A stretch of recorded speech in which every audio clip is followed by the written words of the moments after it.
Bonjour, Melis Guicham, statisticien de formation, responsable des services et analyses sur les groupes vulnérables au sein du HCP, le commissariat au plan.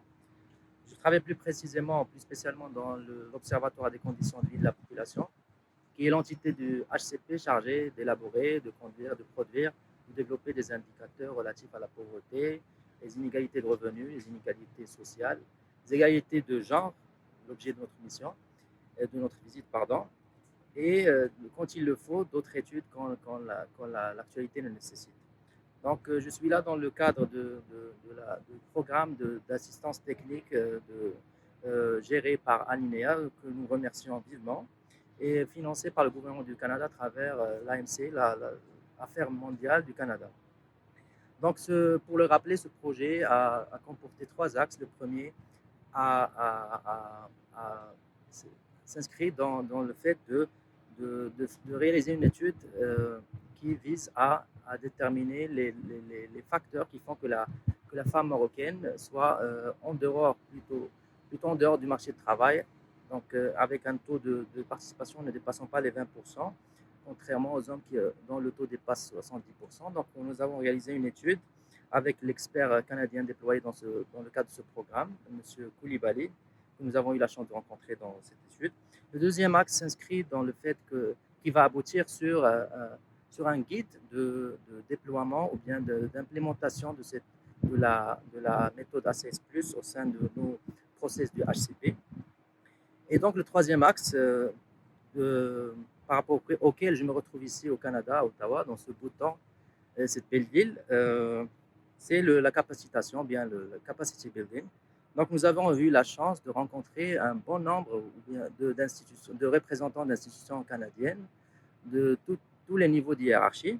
Commençons d'abord par notre homologue ou bien notre équivalent canadien qui est Statistique Canada, dont nous avons beaucoup appris, qui nous ont beaucoup inspirés.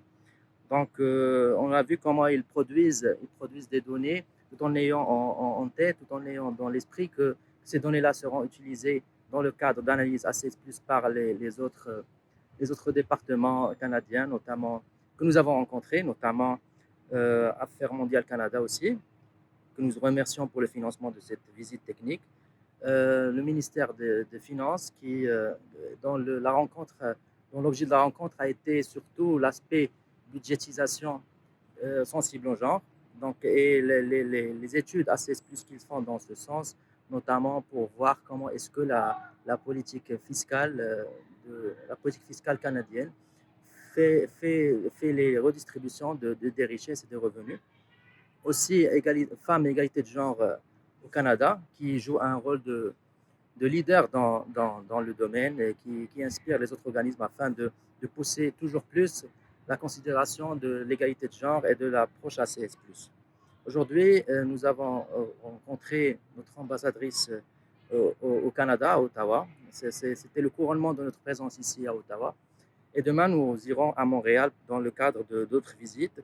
Nous aurions la chance de voir les autres institutions plutôt dans l'aspect académique à l'université.